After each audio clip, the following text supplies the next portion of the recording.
So drum revelation number 3 is really just about sound and having control over your own sound in terms of being able to achieve the sound that you're trying to in the given situation, and knowing how to get that sound as well. So we'll just start off with the snare drum. I've got a pretty standard snare drum here. It's a Ludwig 402 and it's wide open at the minute. I'll just play some time with your standard rim shot backbeat.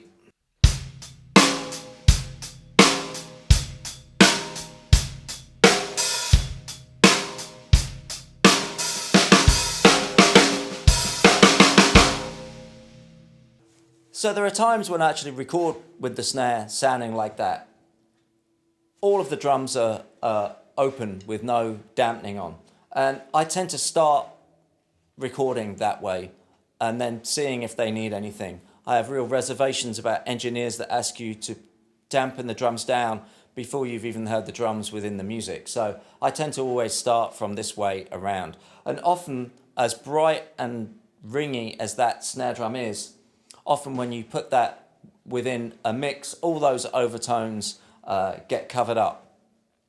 So, but perhaps if you want to take one step off that, I might go for a bit of moon gel and that just take that edge off it.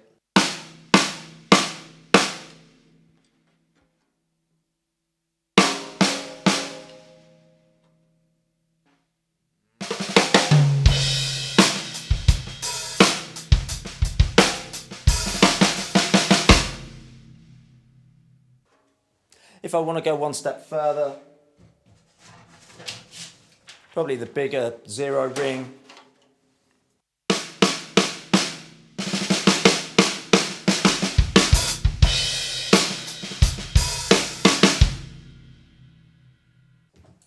As I find myself heading towards that more dead snare drum sound, it's often the case that not rim shotting starts to give you a thicker snare drum sound. There's a high-end overtone to the rim shot, which is less apparent acoustically, but to the microphone, the rim shot tends to introduce an overtone that is high, and so the snare doesn't sound as thick. So now I just hit the snare center.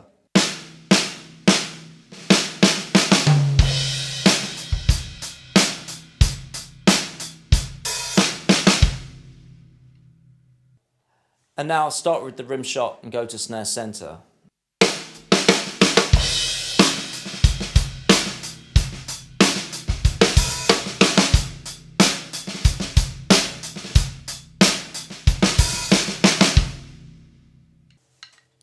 So sometimes the fatter snare drum sound is when you're hitting the center of the drum and not defaulting to the usual rim shot sound. One step further than that would be putting an old snare drum head on the drum, and that will really give you that thick sound.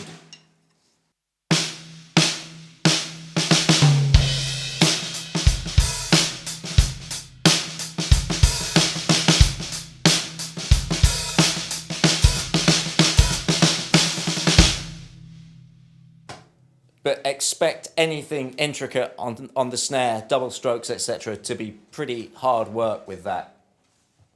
You can apply a similar approach to the toms, for that classic sort of Ringo-esque sound. Just putting something over over the tom. So here's it's a 15 with no dampening, and now the duster.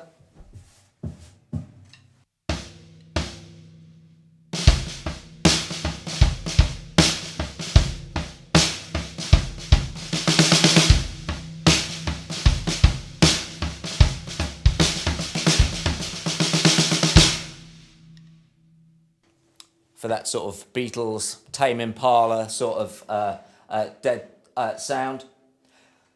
Just finishing off with the toms. Let's take a listen to them. Got 10, 12, 13, 15, 18.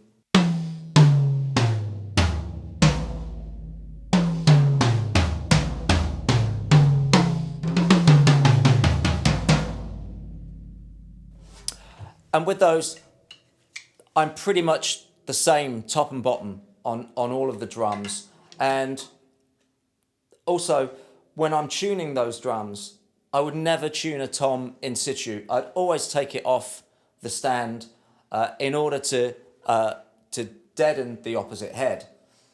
Because it's only that way that you can actually hear the head that you're trying to work on. For example, so here we've got the 10, and if I was tuning this drum, I'd put it on my lap, and then I'd go for the lowest lug and bring that up, which seemed to be that one.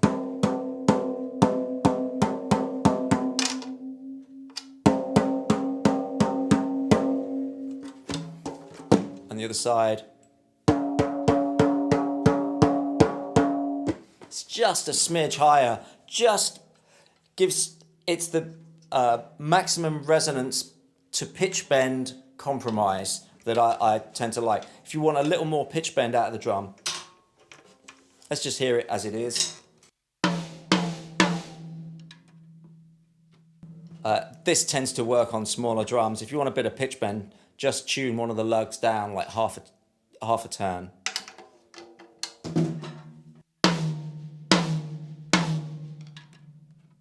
Now I've got to remember which one that was.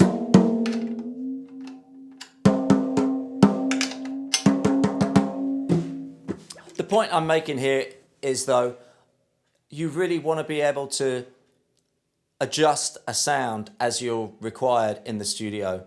The engineer will say, that drum's ringing, you need to do this or that. You need to know where that issue is coming from and how to address it.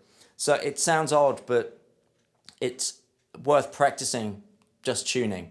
And it's something nerdy as it sounds that I used to do a lot. I've always tended to favour multi-tom kits, but it's still no different if you're just playing one up and one down. You still want to achieve the optimum sound for that session. And just a final thought regarding that, and that's, okay, so we've got all the mics up around the kit, but you ideally wanted to be balancing everything yourself as you're playing. So not be dependent on someone moving faders, because ideally you would like to be able to record an effective drum sound with 2 overheads and a bass drum. And if your playing is balanced and you're not overplaying the cymbals, you should be able to achieve that. And I think that's the ultimate goal as well, in terms of having your own internal dynamics and your own internal mixer. Let's see if that works. I'll play the final bit of drumming with just the overheads and the kick drum. We'll see how that sounds.